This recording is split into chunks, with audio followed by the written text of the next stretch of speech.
Hi guys, and welcome back to Chengi's World. Guys, I'm so excited to be back. I'm so sorry I was sort of off grid for a little while because I had so much on that I wasn't able to sort of keep up. But I am back. If you are new to this channel, welcome to Chengi's World. I am sure you will have a blast following me and listening to everything I have to say. Welcome to Jengi's World. If you haven't already subscribed, please do so before you leave. And leave a comment because I love to interact with you guys. I always make sure that I respond to your messages or, make sure that I'm responding to you guys. Also find me on Instagram, Chengi's World, and Facebook page, Chengi's World. I'm always on there posting stuff and having a chit chat with you guys and looking at your stuff as well. So definitely find me on Instagram and Facebook. So before we go any further, I wanted to just talk today about loneliness. I was really reflecting on this idea of loneliness and how to manage it and what it is really and how to sort of overcome this thing called loneliness. I remember a time when I felt really, really lonely. And it really gets you to do the most ridiculous things. So we're going to talk about that a little bit later on in the video. I did want to sort of talk first and foremost about the idea that loneliness is somehow exclusive to single people. I'm on my own, so therefore I am alone, therefore alone means lonely. And I think that's very much the assumption. I think sometimes this is what we really think. Oh, she's alone and therefore she's lonely. He's alone, therefore he's lonely. But those don't always correspond because aloneness is not always loneliness. And when you are alone, and there are people who sometimes you're in a relationship and you just want to be alone, and you might want to be alone for a few hours, a few days, a few weeks, years, in which case I probably need to think that relationship through. But it really comes down to the fact that you can be absolutely in a room full of people. I beg your pardon. In a room full of people and still feel lonely. You can be lying in the bed next to your husband and feel excruciatingly lonely. Hands up if you've been in a room full of people or you are married or in a relationship and you just feel lonely. That's because loneliness is more of a mindset and a heart disposition. It's not aloneness. And I remember sort of hearing Cindy Trim talking about loneliness and aloneness. And what I took away from that was very simple, very profound thought, which was aloneness is just being on your own. But loneliness is an absence of purpose. And that really hit me at a time that I wasn't ready to hear it. I wasn't ready to hear it because I was alone and I just thought, no, girl, Loneliness is when you can't find somebody who you feel the same way about. Loneliness is when you can't find a partner. In my mind, you're alone and you're lonely. So I was like, I'm not really buying that. Until, of course, I went on my dating sabbatical. So if you haven't sort of seen the video dating sabbatical, go check it out. I'm gonna have some water on this videos because I was watching the other ones and I was just coughing away and I was thinking, why didn't you just have some water? Okay, so I know, right? Never mind. Ignore the glass, it's massive. So basically, the long and the short of it is that, when I went on my dating sabbatical, when I decided, you know what, time out, hello, I'm done. I realized that what I found in that process was this deep desire to be connected to my purpose again. I was always a very purpose-driven person. I was very focused and very goal-orientated and very ambitious. And because I was mainly my last very strong career was in the church, leading and co-pastoring with my late pastor. I sort of felt purposeless, and as a result, I tried to fill that void with things, people, men, and really, to be fair, I realized that I just needed to come in to connect with my purpose again. And for me, that sort of meant reconnecting with God in a really intimate way that I hadn't been in a very, very long time. And what I found really interesting is that when I started to connect with my purpose, when I started to connect and reconnect with God and really start to be diligent about my walk, about my spirituality, and really start to be more deliberate, and live consciously of my faith, I started to find my purpose again. I started to remember the things that I'm passionate about. I started to remember that I'm passionate about helping people. I started to remember that that means the world to me. So as I began to focus on that, I obviously was focusing more on my YouTube channel because of you guys and your wonderful selves. I always love hearing from you on all my handles, and my email.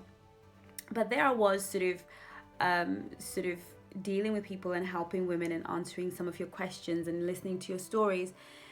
And I found something really interesting happen is that I no longer felt lonely. I even lost, I was obsessed with finding somebody and getting married. I was so obsessed with it. God forgive me.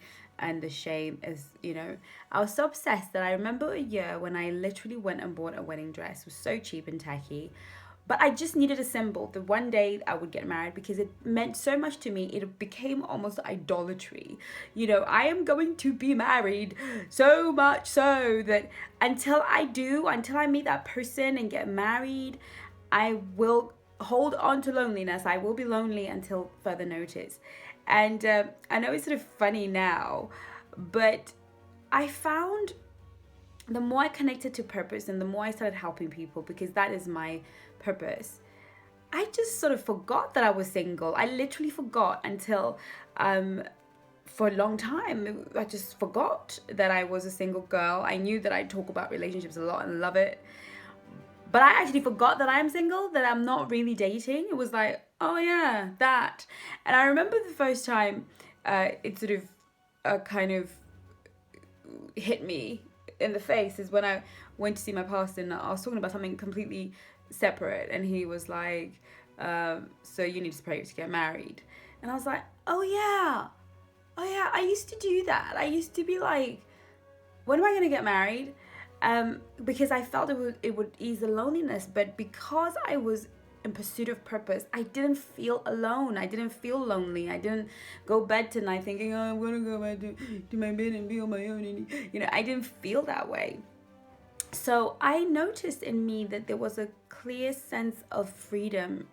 I was actually got to a place that I never thought I would, where I was like, you know what, I'm actually good being on my own forever, which is not healthy. Okay, let me just put a disclaimer. It's not healthy to go from one extreme to the next. But I think what I was trying to see at that point was that, at that point, was that actually it's not so bad. I don't have to settle for the first guy that wants my number. I don't have to settle. I don't have to rush out there and get myself hooked up.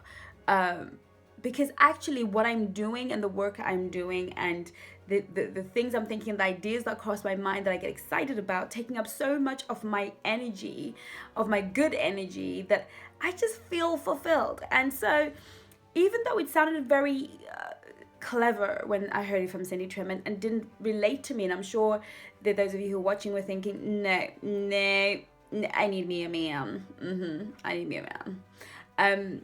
I promise you, I guarantee you that loneliness is not about a man. Because guess what? When you, or a woman, because once you get into that heart space and into that head space, then you start doing some stuff. Okay, let's talk about this. Let's just talk about this for a little bit. So what are some of the things that we do when we start getting into that I'm so lonely, poor me mode? Number one is if you are in a marriage and you're feeling that deep sense of loneliness, you will start to look for it in the wrong places. You will start looking for it from the person that will give you attention. You will start to look for it from your boss, and that usually is a nice little seed for infidelity. When you are lonely in a room, then you start to seek attention, and then we start having attention seeking behaviors going on, and weird sort of behavior. When you are lonely, alone, then that's when we start making those calls, those calls to that person that we swore we were never going to talk to again. And loneliness drives you into a state of self-destruction. It drives you to do things that are desperate. And desperation just ain't sexy. It's not pretty. Nobody wants to be with Mr. or Miss Desperate. So, and nothing good comes out of desperate energy. Nothing positive comes out of that energy. It's just negative and nasty.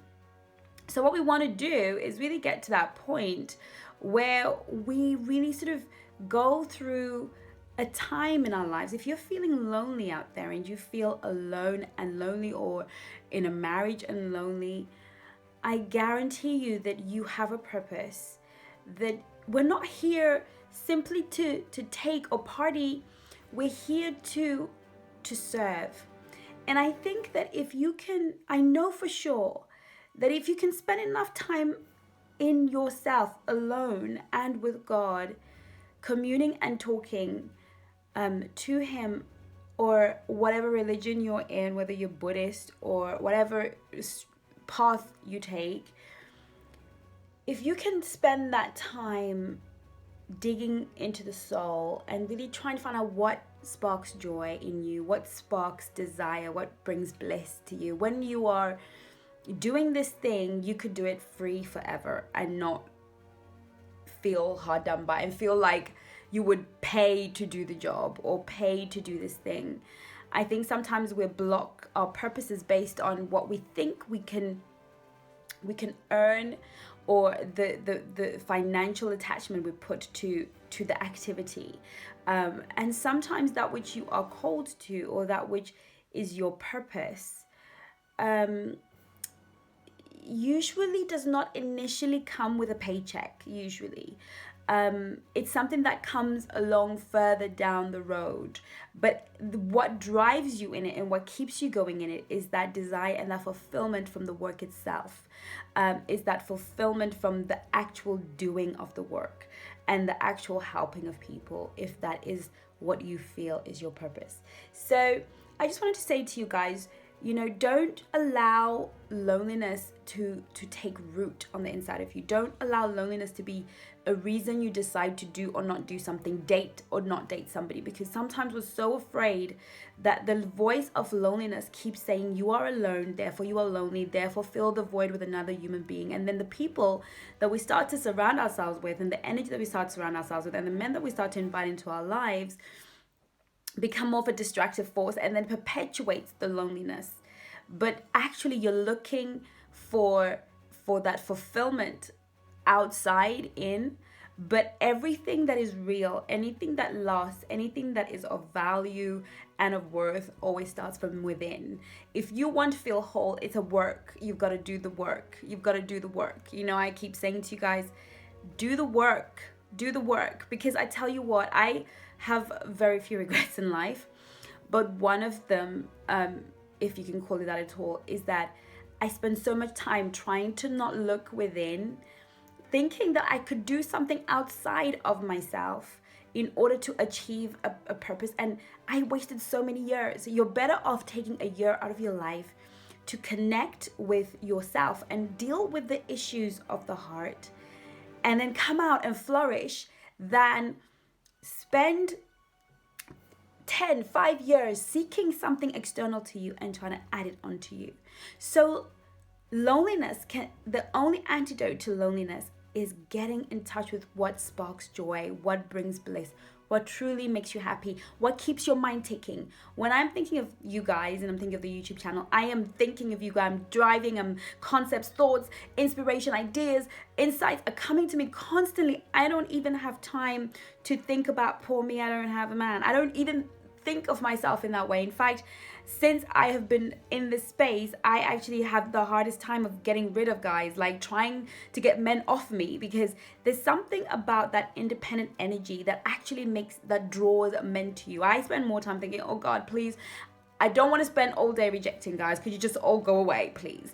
And these are high value guys, but when you get so full of purpose, you start to draw to yourself high value guys, and you start to draw that attention to yourself, because there's nothing sexier than a woman who doesn't need a man, who doesn't walk around thinking, oh, I need a man, otherwise I'm not complete. So that's from me to you guys. If you are battling loneliness, get in touch with yourself, get a hold of purpose, get in touch with your maker, get in touch with God, get in touch with him, and get the blueprint and get it done. So I'll see you guys soon, and take care of yourself. Love you lots. Mwah.